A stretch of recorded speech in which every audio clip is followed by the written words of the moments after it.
আসসালামু আলাইকুম এভরিওয়ান, কেমন আছেন সবাই? আশা করছি সবাই ভালো আছেন। চলুন আজ আপনাদেরকে আমার আম্মুর হাতের কাটা মসলা দিয়ে গরুর মাংসটা রান্না করে দেখাই। তার জন্য এই যে একটা প্রেসার কুকার নিয়ে নিয়েছে। গরুর মাংসটা প্রথমে প্রেসার কুকারেই কষিয়ে নিবে। প্রথমে দিয়ে দিতে হবে পরিমাণ মতো তেল, এরপর তেজপাতা, দারচিনি আর আস্ত রসুনের কোয়া দিয়ে দিতে হবে। এরপর দিয়ে দিচ্ছে গরুর মাংস। এখানে 1 কেজি গরুর মাংস আছে। এখন নাড়াচাড়া করে এর ভিতরে দিয়ে দিচ্ছে স্বাদ মতো লবণটা অবশ্যই স্বাদ মতো দিবেন। আমি যেভাবে আপনাদেরকে রেসিপিতে পরিমাণটা দেখিয়ে দিই, আজকে দেখাতে পারছি না, কারণ আম্মুর পরিমাণ মতো দিয়ে নিচ্ছে। তার হাতের আন্দাজে সবগুলো মশলা দিচ্ছে। আপনারা শুধু রেসিপিটা দেখে এভাবে রান্না করে নেবেন, আপনাদের পরিমাণ মতো দিয়ে নেবেন। এই রান্নাটা কিন্তু খুবই সহজ আর খুবই মজা হয় এভাবে রান্না করতে। তো এই যে এরপরে সে পরিমাণ মতো শুকনা মরিচের গুঁড়া দিয়ে নিয়েছে আম্মু। তারপর নাড়াচাড়া করে এখন অল্প একটু পানি দিয়ে নিল, যাতে প্রেশার কুকারে মাংসটা সেদ্ধ হয় সেইভাবে। প্রেশার কুকারে কিন্তু খুব বেশি একটা পানি লাগে না। এরপর নাড়াচাড়া করে এই যে প্রেশার কুকারে ঢাকনাটা লাগিয়ে দিচ্ছে। তো এরপর কয়েকটা হুইসেল দিয়ে প্রেশার কুকারটা নামিয়ে রেখে যখন প্রেশার কুকারের হাওয়াটা দমটা বেরিয়ে যাবে, তখন ঢাকনাটা খুলে এই যে একটা কড়াই নিয়ে নিয়েছে। আর কড়াইয়ের ভিতরে আবারও একটু তেল দিয়ে নিল।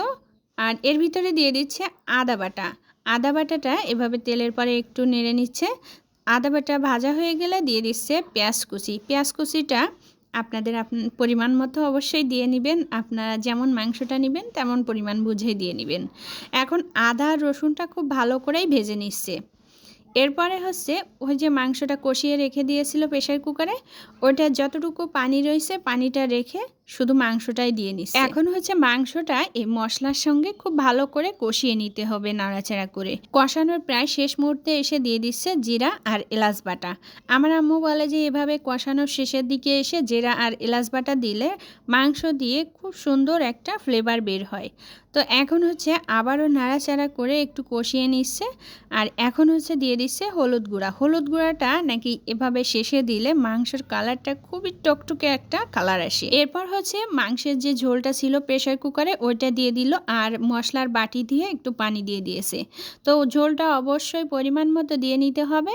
এখন নাড়াচাড়া করে ঢাকনাতে ঢেকে আরও মনে করেন যে 5 থেকে 6 মিনিট মতো রান্না করে নেবে। তো এরপরে শেষের দিকে এসে দিয়ে দিল গরম মশলা গুঁড়া। এখন এই যে গরম মশলা গুঁড়াটা দিয়ে দিচ্ছে।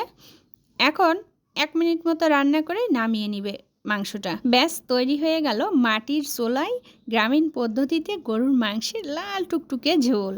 তো দেখুন কালারটা কিন্তু মাশাআল্লাহ চমৎকার। এভাবে রান্না করাও কিন্তু অনেকটা সহজ, যে কেউ দেখলেই রান্না করে নিতে পারবে, আর টেস্টটাও কিন্তু তেমনই মজার হয়। এভাবে গরুর মাংস রান্না করতে কিন্তু একদমই সময় কম লাগে। আমার আম্মু মনে হয় 20 মিনিটের ভিতরে এই রান্নাটা শেষ করেছে।